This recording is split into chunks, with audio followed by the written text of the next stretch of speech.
Longitude 181. La chronique de la mer et des océans de Fréquence Terre, Daniel Krupka.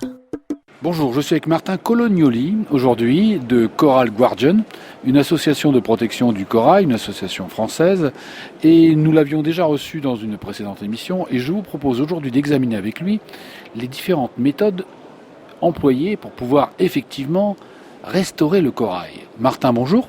Bonjour. Alors comment ça se passe aujourd'hui pour pouvoir effectivement faire une action sur finalement un animal, c'est-à-dire le pousser finalement à se reproduire pour reconstituer des colonies? Comment ça se passe? Il faut bien revenir sur le fait que la restauration de récifs met en œuvre de nombreuses méthodes qui sont vraiment récentes. En fait, c'est des choses qui sont arrivées depuis peu, donc on a peu de recul sur toutes ces méthodes, à savoir si elles sont utiles ou pas. À notre avis, selon nous, ces méthodes sont utiles pour sensibiliser les populations locales en leur faisant manipuler justement ces animaux. Et donc pour revenir plus concrètement sur ces techniques, je pense que chaque technique a une utilisation en fonction du milieu sur lequel on veut la pratiquer. Donc, c'est-à-dire qu'il faut pratiquer sur place une étude de faisabilité. Est-ce que nous allons pouvoir placer ce type de structure sur cette zone, voir quelle structure est la plus adaptée à ce milieu. Et donc pour en venir aux structures, on peut utiliser, alors il y a énormément de choses qui se font aujourd'hui, on peut déjà cultiver des coraux pour en faire des pieds-mers sur des sortes de filières, c'est-à-dire des coraux en suspension, pour les réutiliser derrière et le replanter directement sur le récif. Donc ça c'est des techniques uniquement de culture. Ensuite, sur le terrain vraiment, pour restaurer une zone. Imaginons que nous avons un fond qui a été détruit mais qui est encore solide. On peut replanter directement les coraux à même le fond. Et ce sont les techniques qui coûtent le moins cher, qui sont le plus rapides et qui sont pour ces endroits-là les plus efficaces.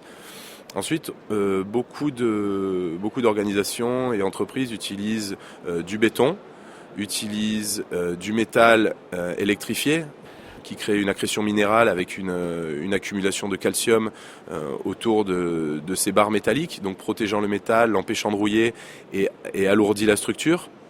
Certains disent que les coraux poussent plus vite, reste encore à prouver par rapport à la fragilité du squelette. Mais voilà, nous, dans notre cas, nous utilisons des structures métalliques non électrifiées pour permettre la colonisation du corail, sachant que ces structures se dégradent après 10 ans et que la croûte de corail par-dessus est déjà suffisante pour restabiliser les fonds. Et donc, dans notre cas, nous travaillons sur des fonds détruits à la pêche et à la dynamite, c'est-à-dire que c'est des substrats qui bougent, c'est des substrats qui ont une grosse granulométrie mais qui sont instables, c'est-à-dire que replanter du corail directement dessus n'est pas possible, étant donné que ce corail-là sera amené à être bougé soit par des poissons, des courants ou la houle. Donc nous utilisons ces structures métalliques qui se plantent à l'intérieur de cette couche de corail mort, pour déjà restabiliser un peu le fond grâce aux pieds, aux branches de la structure, et ensuite replanter le corail par-dessus qui lui poussera naturellement ensuite. C'est très intéressant parce qu'on a très peu l'illustration en fait de ces techniques justement de réensemencement de corail, si je peux les appeler comme ça. Et une chose quand même, on entend aussi beaucoup parler des récifs artificiels par exemple pour pouvoir régénérer du corail. Est-ce que ça c'est aussi une technique qui est valide et si oui, quels sont ses inconvénients? Alors, quand on parle de récif artificiel, moi l'expression ne me plaît pas énormément parce qu'il y a le mot artificiel dedans. Il est artificiel jusqu'au moment où on le rentre dans l'eau. À partir du moment où la vie a colonisé ce récif, il devient naturel en fait. Par contre, l'apport de récifs artificiels a été fait dans des conditions assez différentes au fil des ans. Je sais qu'on a cherché, par exemple, à employer des bus rouillés en tant que récif artificiel, voire des pneus, ce qui était quand même une aberration. Et puis, on a aussi des structures métalliques et bétonnées qui existent et qui sont implantées. On a le cas, par exemple, en Méditerranée. Est-ce que ces structures-là, justement, font office non plus de récifs artificiels, mais de vrais récifs à la fin ? Alors au final, ces structures font office de vrais récifs, effectivement. Il faut mettre en place un suivi sur ces structures pour pouvoir mesurer l'efficacité. Voilà, à mon goût, c'est la seule méthode de prouver qu'une structure est efficace ou pas. Et il y a énormément de travail encore à faire sur l'efficacité justement de ces structures par rapport au milieu. Et on en est vraiment au début.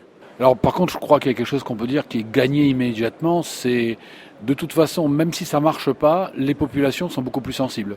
Exactement. Alors là, on revient pour l'Indonésie, et la manipulation du vivant sous-marin. Alors il faut faire attention quand je parle de manipulation du vivant. Ça peut être délicat. On sait qu'on dit à tous les plongeurs de ne pas toucher les animaux. Moi, j'encourage pas les gens à toucher les coraux ou à s'amuser à les replanter. Il faut quand même savoir de quoi il s'agit et ce qu'on est en train de faire.